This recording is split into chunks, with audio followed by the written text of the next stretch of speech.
Bonjour à tous et bienvenue pour un nouvel épisode dont on reparle, le format dédié à l'actualité spatiale.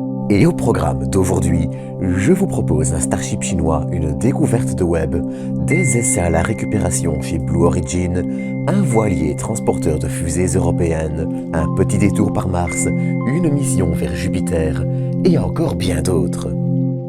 Mais avant de commencer, je tiens à préciser que je ne parlerai pas du Starship de SpaceX ou de la NASA qui se lance dans la propulsion nucléaire. Des épisodes dédiés sortiront d'ici quelques jours, donc n'hésitez pas à vous abonner pour ne rien manquer.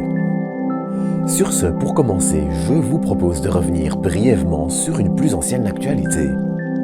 Le 10 janvier, la compagnie américaine ABL Space réalisait le vol inaugural de son lanceur RS-1, vol qui allait se solder par un arrêt prématuré de ses 9 moteurs 8 secondes après le décollage, entraînant une chute du lanceur sur le pas de tir.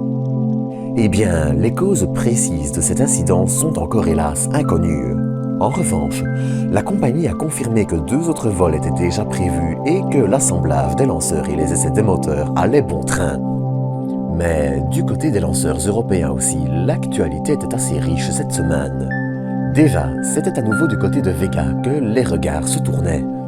On le sait en effet, depuis l'échec lors du dernier lancement de la nouvelle version du lanceur, Vega C, une enquête est en cours pour déterminer les causes de l'incident. Eh bien, on sait désormais 2 choses. La première, c'est que l'enquête va durer jusqu'à la fin de février au minimum, ce qui signifie qu'il ne faut pas espérer un retour en vol de Vega C avant le milieu de l'année environ, en fonction, bien sûr, de la gravité du problème. Ainsi, pour continuer à garder la cadence des vols, le choix semble se diriger vers d'autres vols de la version standard de Vega, sachant qu'un exemplaire devait encore, par exemple, voler au premier trimestre 2023. Rappelons que l'incident de Vega C n'a rien à voir avec la version normale de Vega, mais on apprenait aussi autre chose. Alors que les tensions avec la Russie continuent, il était envisagé d'échanger un lanceur russe Soyouz, actuellement stocké en Guyane, avec des satellites européens coincés à Baïkonour au Kazakhstan. D'autre part, pour rappel, il existe un contrat entre Ariane Group et Roscosmos pour le lancement de Soyouz depuis la Guyane, et cet accord est bien évidemment mis à mal par les récents événements. Dans ce contexte, il est actuellement envisagé de transformer le pas de tir utilisé pour Soyouz afin qu'il puisse accueillir des micro-lanceurs, ou alors que les bâtiments liés à Soyouz soient convertis en espace de stockage. Dans tous les cas, de ce côté aussi, l'actualité sera à suivre. Mais assez parlé d'échecs, de conflits et autres joyeusetés. Ce 13 janvier, le cargo voilier Canopée arrivait avec succès en Guyane, après avoir quitté Rotterdam le 27 décembre. Pour rappel, Canopée est le cargo qui transportera les lanceurs Ariane 6 entre l'Europe et la Guyane. Avec ses 22 mètres de large et 121 de long pour 10 000 tonnes, il sera équipé d'ici l'été de voiles qui lui permettront de réaliser de considérables économies de carburant, rendant ainsi le transport d'Ariane 6 à la fois moins cher et plus écologique. Maintenant, c'est une série d'essais et d'entraînements qui vont débuter pour Canopée et ses équipes en vue du transport de la première Ariane 6 dont le vol inaugural est attendu à la fin de l'année 2023 au plus tôt. Mais d'un tout autre côté de la planète, du côté des lanceurs chinois, on avait aussi droit à une actualité assez singulière. On apprenait en effet l'essai d'un moteur utilisant le couple méthane et oxygène, que le Starship de SpaceX utilise aussi, moteur de la compagnie Shuzhou Yunchan, pardonnez ma prononciation. Ce moteur équipera ainsi un lanceur de la compagnie Space Epoch qui semble vouloir se diriger vers une sorte de copie un peu plus petite du Starship. En témoigne par exemple cette maquette. Une maquette? Vous avez pas dit que c'était une catapulte? Présentée lors d'une exposition du futur lanceur qui fera tout de même 64 mètres de haut et sera capable de placer 6,5 tonnes à 1000 km d'altitude. Encore une fois, si vous trouvez que ce lanceur et ses infrastructures comme le pas de tir ont un petit goût de Starship, vous n'êtes pas les seuls.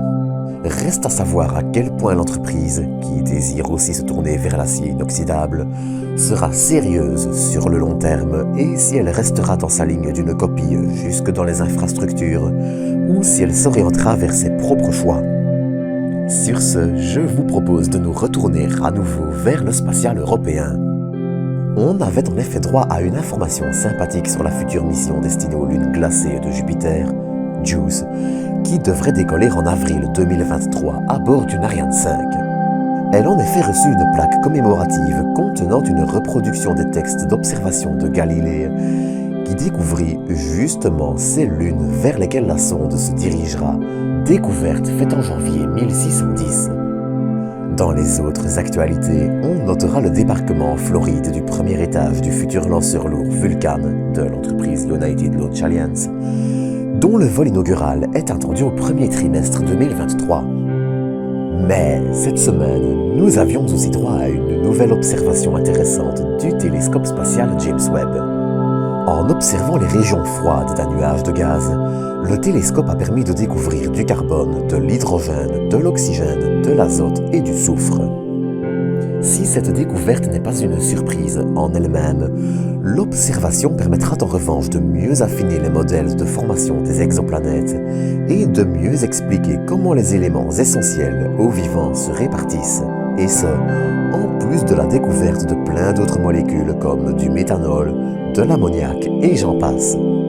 Ce qui est exceptionnel avec cette observation, c'est qu'elle a été réalisée dans un nuage de gaz froid, là où les poussières n'ont pas encore formé de petits grains de quelques millimètres à centimètres, grains qui permettent ensuite de donner naissance aux protoplanètes.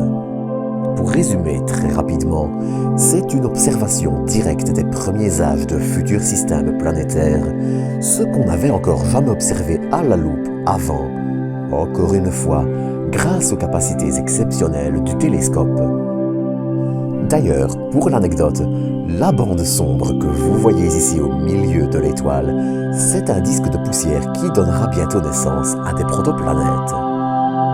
D'ailleurs, tant que l'on parle de destinations lointaines, on notera aussi le 40e vol du petit hélicoptère Ingenuity qui vola sur 170 mètres pendant 91 secondes, en profitant d'ailleurs de l'occasion pour photographier ses traces laissées par son précédent vol.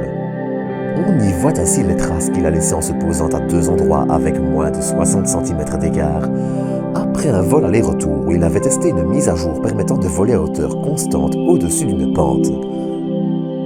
Dans un autre registre, et toujours en parlant de mars 2020, on notera que 8 tubes d'échantillons sur 10 ont déjà été déposés à la surface de Mars.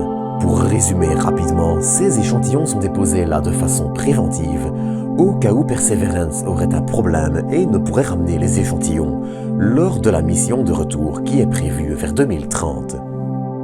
Enfin, on notera aussi une étrange activité autour des coiffes du futur lanceur New Glenn de Blue Origin. Les coiffes ont en effet été transportées par hélicoptère pour ce qui ressemble à des essais de récupération en mer, semblant indiquer que l'entreprise voudrait également s'intéresser à la récupération des coiffes, méthode déjà utilisée par SpaceX d'ailleurs, qui a récupéré, tant qu'on en parle, les coiffes du précédent vol de Falcon Heavy. D'ailleurs, du côté de SpaceX, la récupération de coiffes fait maintenant partie de la routine. Et c'est donc sur ceci que je vais vous quitter pour aujourd'hui. J'espère que vous aurez apprécié cet épisode et je vous donne rendez-vous dans quelques jours pour un nouveau. D'ici là, prenez soin de vous, prenez soin des autres et à très bientôt pour de nouvelles doses d'espace.